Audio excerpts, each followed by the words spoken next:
So kayo guys, napaka-importante na kapag mag-rehome kayo ng aso, 'di ba yung mga alagang aso na mga nakikita nyo sa mga nire-rehome nyo guys, napaka-importante na i-check nyo rin yung tenga nila kasi baka merong otitis or merong luga or mabaho yung kanilang. So ano nga ba yung causes kung bakit nagkakaroon ng otitis or bumabaho yung kanilang? Wala kayong budget, ano ba dapat gawin kapag wala kayong budget pang vet sa aso nyo? Ano nga ba yung pwede nyo ipatak sa alaga nyong aso?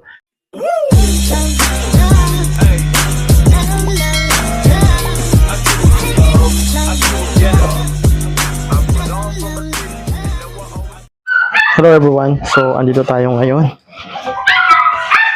Washa.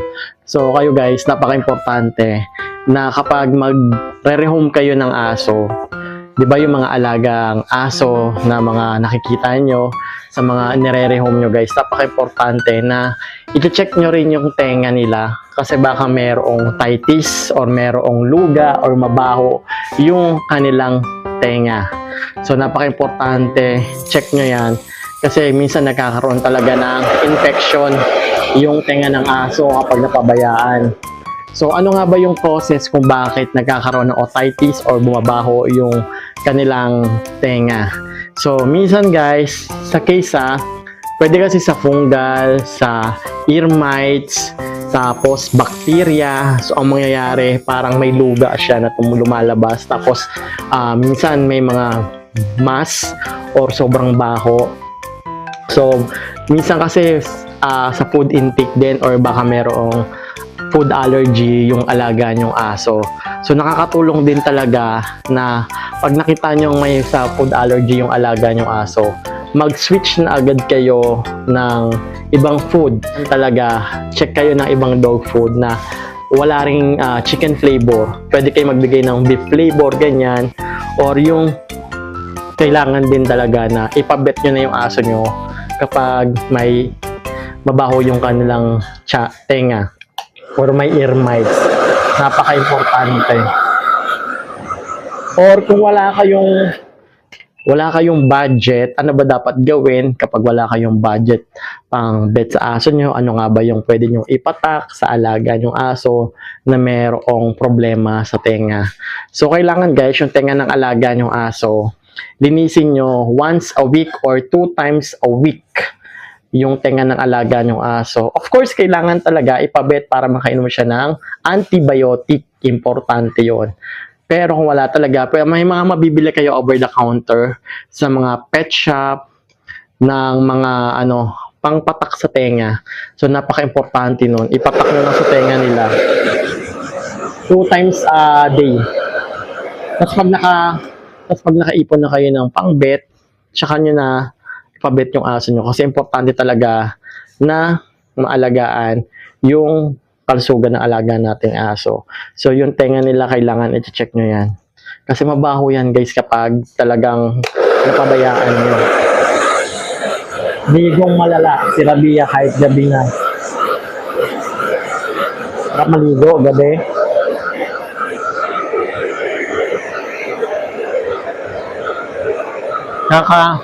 Kakauwi ko lang kasi guys, galing tindahan, kakasarado lang namin. So 8:30 kami nagsasara, tapos yan, paligo. Kasi napakain ko na sila kaganinang umaga. Kung ano yun, baka malunok mo yung natin. Susunod ko naman ito si Reker. Kailangan na rin maligo ni Reker. Kaya guys, importante guys na pag magre-rehome kayo, wag lang kayo basta pag nakita nyong cute, okay na. Kailangan nyong i-check yung skin ng aso, yung balahibo ng aso, yung mata ng aso, yung tenga ng aso. So, especially kapag 2 months old puppies yung i-rehome ninyo, kailangan talaga ma-check nyo.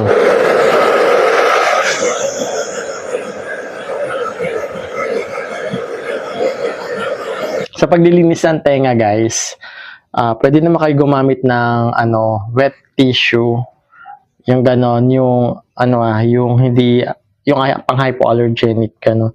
Kasi kailangan talaga linisin ang tenga.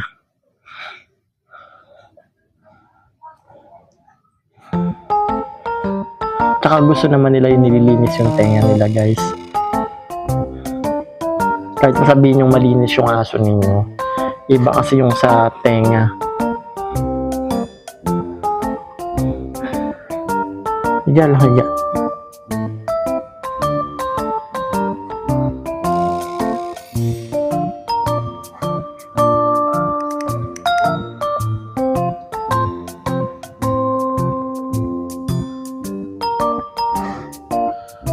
Minsan pa nga may garapata, pumapasok ng garapata. Yeah. Ang dumi oh. Hindi to gala, pero nadudumihan yung tenga niya. Kabila. Kabila naman, kabila. Kabila. Mami Rabia, kabila. Dumi oh.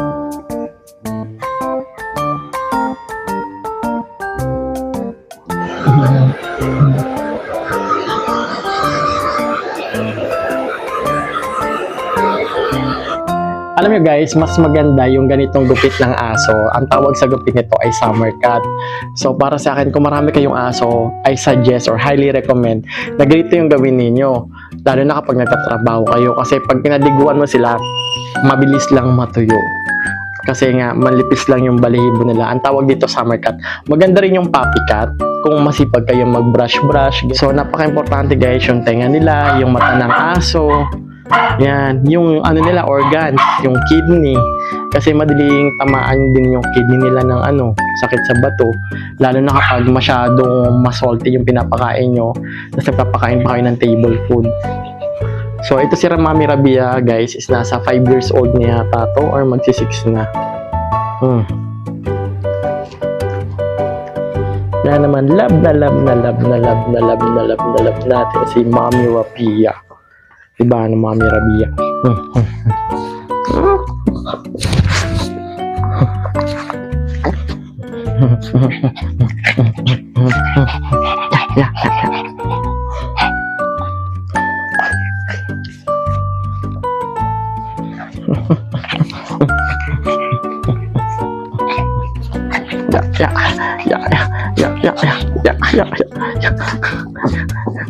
Maharat.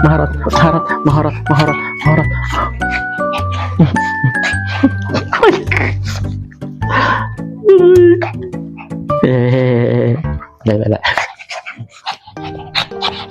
Ikaw. Ika na. Tingnan na.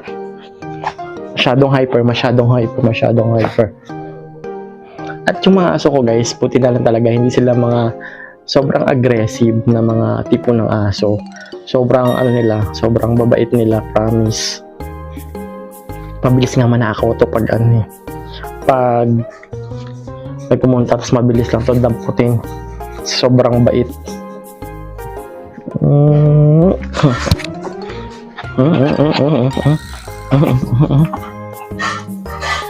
Rabia, dito.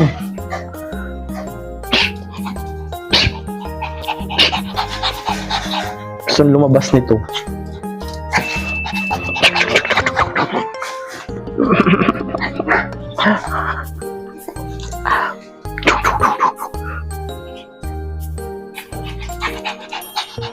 Sigala ka na naman.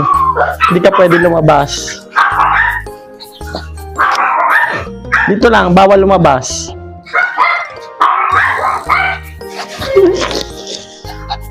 Bawal lumabas. Bawal lumabas. Dito lang. Halika na dito. Halika na. Bawal ka nga lumabas. Kakaligo mo lang. At saka gabi na. Ha? Bawal lumabas. Kakaligo mo nga lang. Kakatuyo mo lang. Tapos lalabas ka. Halika na, kakain na. Pasok na ulit doon kay bagong ligo.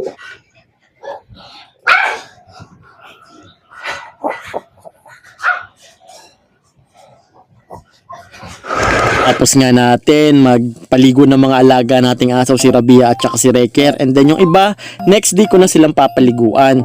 At ito guys munting paalala lang na napaka-importante sa mga poor parents para sa mga alaga nating aso.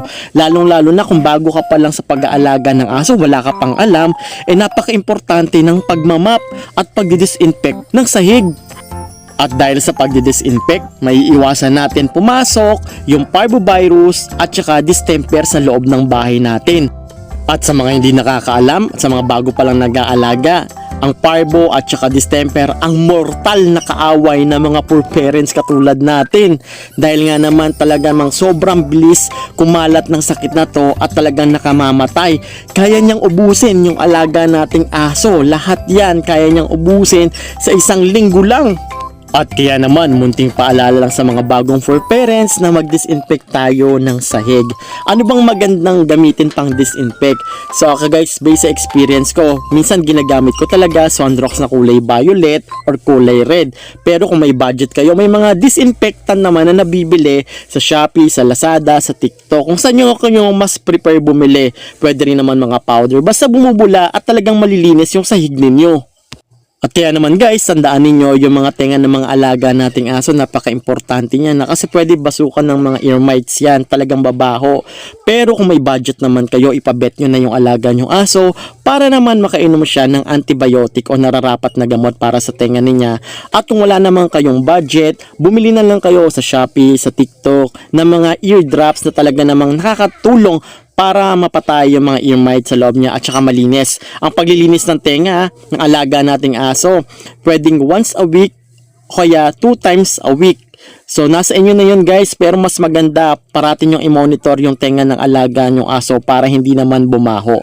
So hanggang dito na lang guys. So if you like this video guys, please support my small YouTube channel, Chichipo Family. At huwag niyo po sana kalimutan na mag-subscribe at i-hit ang notification bell icon on para ma-notify kayo sa mga susunod nating panibagong video na gagawin dito po sa ating YouTube channel na Chichipo Family. And hanggang dito na lang, if you have question or suggestion, mag-comment na lang po kayo dyan sa ibaba at sasagutin po natin yung mga question nyo sa abot ng aking makakaya. And yun lang, maraming salamat sa panonood and happy 100k subscriber mo po dito sa aking YouTube channel. God bless you all po at advance Merry Christmas. Thank you!